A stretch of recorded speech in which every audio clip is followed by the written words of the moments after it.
Aujourd'hui, c'est le 16e dimanche à Brébac. Aujourd'hui, on va parler le Christ et le vainqueur du monde.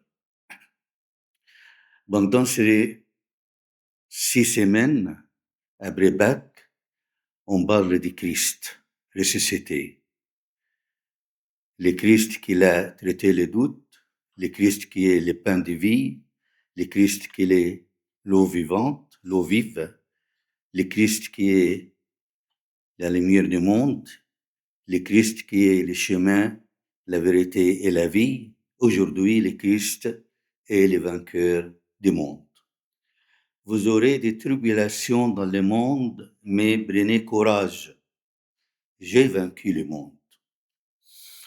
Les croyants ou les chrétiens en général sont entourés toujours des chagrins et des tribulations à cause de leur foi.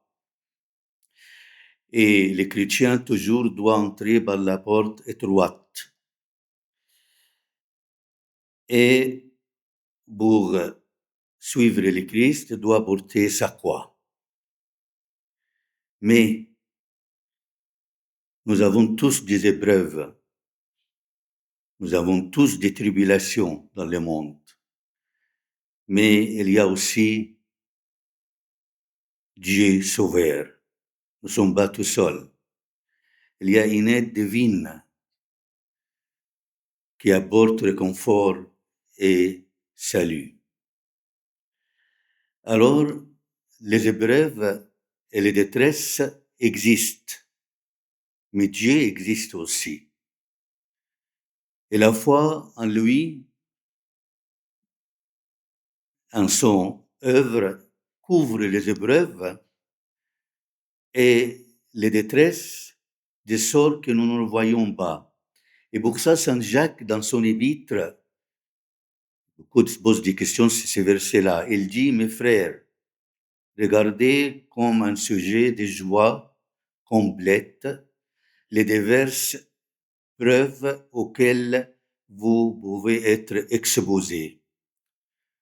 Quand nous avons les épreuves, pourquoi beaucoup de chrétiens, quand ils ont des épreuves, ils sont dans la joie? Parce que, comme il a dit Saint Jacques, sont la foi qu'il y a l'épreuve, il y a les tribulations, il y a les détresses à cause du nom de Christ, parce que nous sommes chrétiens, mais il y a Dieu aussi qui est là. Et pour ça, notre Dieu, c'est le Dieu des épreuves, des faibles, des diminués, de ceux qui sont sans défense face à ceux qui sont plus forts qu'eux. Et quand il y a une personne se montre qu'elle est rien, elle est faible, c'est en cette personne-là que le Christ travaille. Elle a dit, c'est moi qui ferai paître mes brebis et moi qui les ferai reposer. Mais c'est lui qui croit qu'il est fort. C'est lui qui n'a pas la modestie, l'humiliation. Et lui, qu'est-ce qu'il dit, le Christ? Il dit, l'arrogance précède la ruine. L'orgueil précède la chute. Il y a beaucoup de monde, quand ils ont des épreuves, ils disent, c'est peut-être une bénédiction. Mais non, mes frères et mes sœurs, les épreuves, c'est pas une bénédiction, c'est un moyen de reprocher de notre Dieu. De plus, toutes les épreuves sont pas dues à nos péchés. Parce qu'imaginons, personne n'est parfaite, bien sûr. Nous sommes tous dans la faiblesse, dans les péchés. Imaginons que chaque péché, le Christ nous bénisse. Béni. Pas du tout. Et les épreuves, c'est quoi? C'est les amis de juste Job. Ils sont venus, c'est ses amis, ils sont parlés avec Job, et Job, elle avait beaucoup d'épreuves, vous savez. Il a perdu toute sa famille, il a perdu ses propriétaires, il a eu trop d'épreuves. Et lui dit, tu sais, Job, tu as beaucoup de preuves parce que le Seigneur, il te bénit. Si Dieu a tes péchés, alors le Seigneur n'était pas content de cette parole. Il le réprimande pour cela, car il ne disait pas la vérité. Et vous pouvez lire ça dans Job chapitre 42. Aussi, vous rappelez, le jour de le dimanche qu'on a parlé, le Christ et la lumière du monde, l'histoire de l'aveugle-né. L'aveugle-né, il est là. Alors, les disciples de Christ, ils lui disent, ah, il est aveugle parce qu'il y a un péché. Peut-être c'est le péché de lui ou de ses parents. Alors, qu'est-ce qu'il a répondu, le Christ? Il a dit, ce n'est pas que lui ou ses parents aient péché, mais c'est afin que les œuvres de Dieu soient manifestées en lui. Alors, il y a autre exemple. Il y a Saint Athanase, notre patron, qui a eu beaucoup de preuves, exilé, persécuté par les hérésies, et il est resté fort. On lui dit un jour, le monde, tout le monde contre toi. Et il a répondu, et moi je suis contre le monde. Il y a Joseph le juste, le jeune homme, Joseph dans l'Ancien Testament. Il y a beaucoup d'exemples. Mais il y a aussi l'exemple de notre Seigneur Jésus-Christ lui-même. Vous savez, quand on lit la prophétie d'Ésaïe sur le Christ, sur ses épreuves, sur ses souffrances, qu'est-ce qu'il dit? Du Christ. Comment il parle de Christ? Il dit méprisé, il parle de Christ, abandonné des hommes, homme de douleur et habité à la souffrance, semblable à celui dont on détourne le visage. Nous l'avons dédaigné, nous n'avons fait de lui aucun cas. C'est terrible, c'est dur. C'est ça notre Seigneur. Même la personne de notre Seigneur Jésus-Christ avait des épreuves. Mais vous savez, la Bible ne dit pas seulement, dans le psaume, ne dit pas seulement les malheurs atteignent souvent le juste. Il n'arrête pas là. Mais immédiatement, il dit après, mais l'Éternel l'en délivre toujours. Vous voyez? C'est dans le psaume 34. Dans Jean aujourd'hui, qu'est-ce qu'il dit? Il dit, vous aurez des tribulations dans le monde. Il n'a pas arrêté là. Il a continué le verset, il dit, prenez courage, j'ai vaincu le monde. Alors, mes frères et mes sœurs, c'est Satan qui nous fait douter de l'aide de Dieu pendant nos épreuves, pendant nos tribulations, pendant nos maladies, pendant nos souffrances. Pourquoi Satan il fait ça? Pour diminuer notre confiance, notre foi dans l'amour de Dieu qui nous aime à l'infini.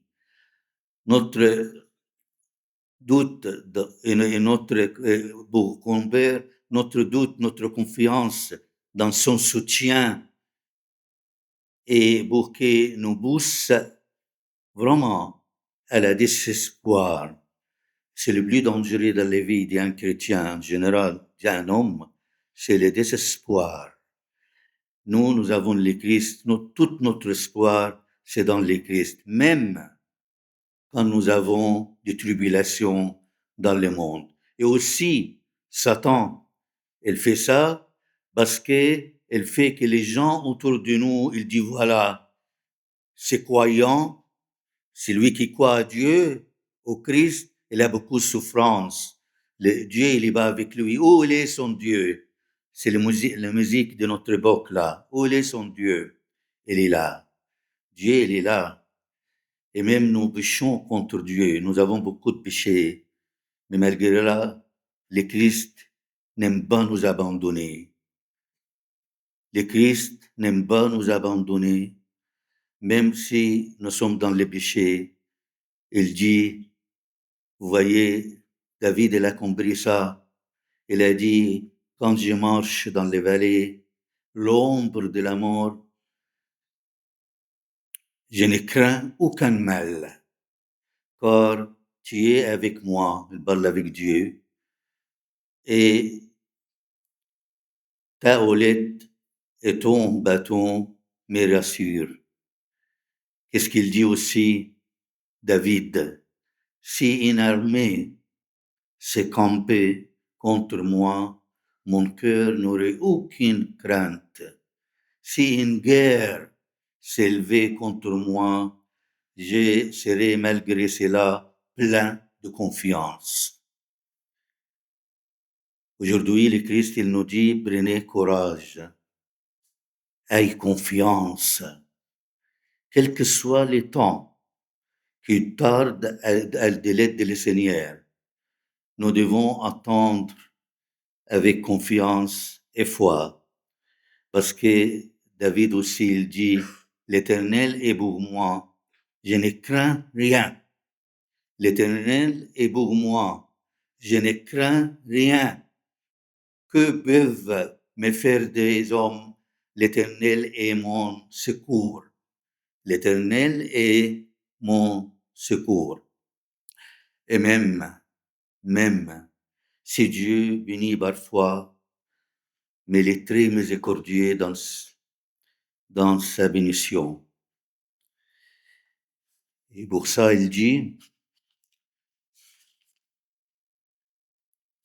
dans les livres de Samuel, il dit, écoutez bien, tombons entre les mains de l'Éternel,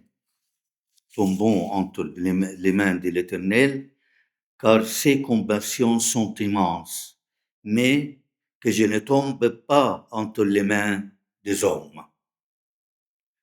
C'est mieux de tomber dans les mains du Seigneur que dans les mains des hommes, parce que le Seigneur est plein de compassion, plein de tendresse, plein d'amour. Il veut que tout le monde soit sauvé. Il nous aime, il aime le monde entier. Il est là pour qu'on nous vienne pendant nos tribulations. Et comme il dit Job aussi, qu'est-ce qu'il a dit Job? Il blesse et sa main guérit. Il blesse et sa main guérit.